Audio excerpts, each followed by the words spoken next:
Greg Troutwine with Maritime Reporter TV, and we're very pleased to be joined today by Søren Andersen, the CEO of StormGeo, to discuss the digitalization and decarbonization trends as he sees them. So Søren, to start off, we're obviously sitting here at NorShipping 2022, live in person, not socially distanced. COVID has obviously presented many challenges over the last 2 years. It's also presented many opportunities. Can you just give me a quick insight of how you see this event has fast-tracked the digitalization trend here in the maritime industry? Yeah, I think the most important thing I think from COVID was to show us all how our supply chains are really fragile. And I think that's a risk to the industry in a sense, because if you are not able to move your goods as a retailer or whatever, you will want to bring those goods closer to the market in a sense. So I think we are risking that supply chains are going to shorten. And we've also seen a lot of stress on the system. That means ships have been sailing faster, and that means of course more CO2 emissions. I don't think that has changed the industry's focus on CO2. I think we're still very focused on reducing carbon emissions, but it has had probably some impact on our emissions since COVID. But I think the most important thing is it has illustrated to us how dependent we are on our crews on the vessels. The whole, the amount of trouble that people have gone through to replace crews and get them on shore and get new crews out is just tremendous.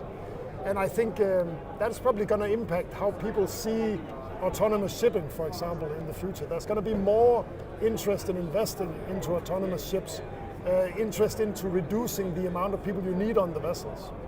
I think at the same time we'll also see more qualified, more skilled, more trained people on the ships as we start shifting from fossil fuels to alternative fuel sources.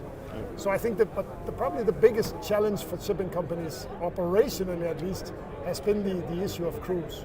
Okay, so obviously your company is going to be in that autonomous discussion in earnest, I would assume. Yeah, because after we were bought by Alfa Laval, they took us over 1st of June 2021.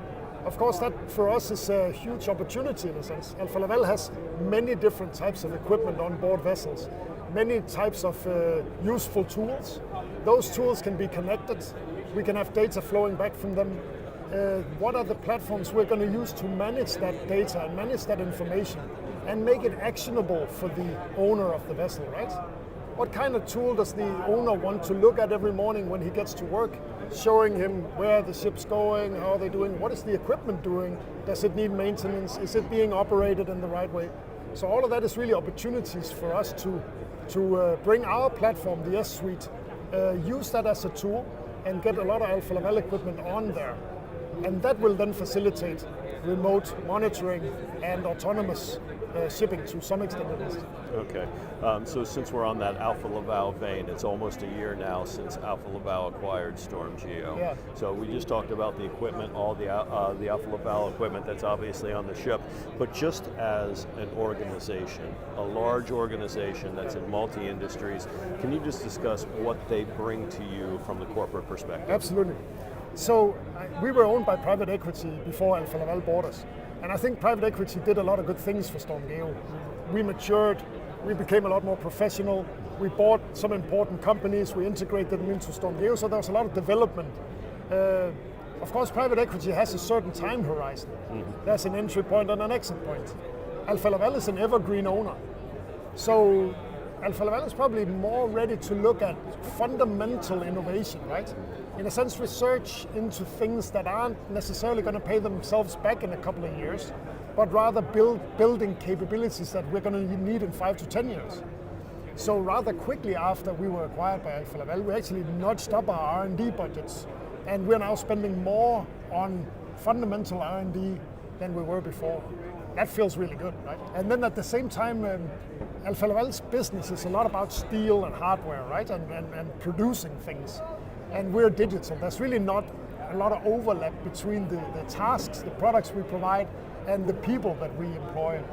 So the integration has been, I want to call it a light integration, which means we're still running StormGeo as a separate company, and of course I report into some bigwigs in Alfa Laval, and that's great. It works. No, I feel good about it. That's a good future for us, and also together in a sense, by combining our products, right? Okay, that's excellent. And you know, I'm going to pick up on that future thread in a moment, but when we talk about decarbonization, I don't necessarily think of digitalization first, but I know that you do. So can you tell me how decarb fits into that digital discussion? Yeah, this is a great point. For me, digitalization is a tool. It's not a means to an end. Decarbonization is a means to an end. Decarbonization is a must-do for shipping. So I hope I used the words rightly there. Decarbonization is what we want to achieve. Mm-hmm. How can digitalization help us achieve that? That's the order of things. There's no reason to digitalize just to digitalize. We need to know what we're trying to do. So I think digitalization is going to make us a lot more efficient than it already is.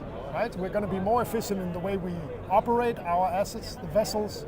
We're going to be more efficient in the interface between ships and ports. We're going to reduce inefficiencies and waste of time by being clever at the data. Alfa Laval's equipment is going to be more efficient, require less service because we understand how they're being used, because the data flows. So all of that is going to drive decarbonization. Is it going to take us to fully decarbonize? I don't think so. We need more help with that as an industry, I think. And the carbon levy is, to me, is a, it's a must-have. Or we can hope for some sort of technological innovation that we can't see in the cards today, that will, provide us with a green fuel that's cheaper than oil. Bit of a task, but so it will help. Digitalization will certainly help, and it'll reduce CO2 emissions. But the full decarbonization requires other means too. When you look at where we are today, but more importantly, where we're going in the next 5, 10 years, whatever time scope you choose, what are you investing in today that will define your future? Yeah, so I think in the future we're going to see a few critical platforms that we use every day in order to run our shipping companies. That's not where we are today. We're still seeing a lot of startups. We're seeing our StormGeo's customers, the shipping companies themselves, do some internal development. And that's great with a lot of small ideas. But in the end, it's about scale. It's about when I invest $1 in R&D, I can divide that dollar by 12,000 vessels. If you're a shipping company, you can maybe divide it with 200 vessels if you're a big one. So in the end, there's going to be a few companies offering you these process tools that are going to be superior to what anybody else in the industry can build. Certainly, StormGeo wants to be one of those platforms. So I think the technical operational efficiency is just going to increase and increase and increase with tools that are easy to use, intuitive for the user to use, that makes it easy to be efficient. Then I think the pressure, the regulatory pressure towards decarbonization is there.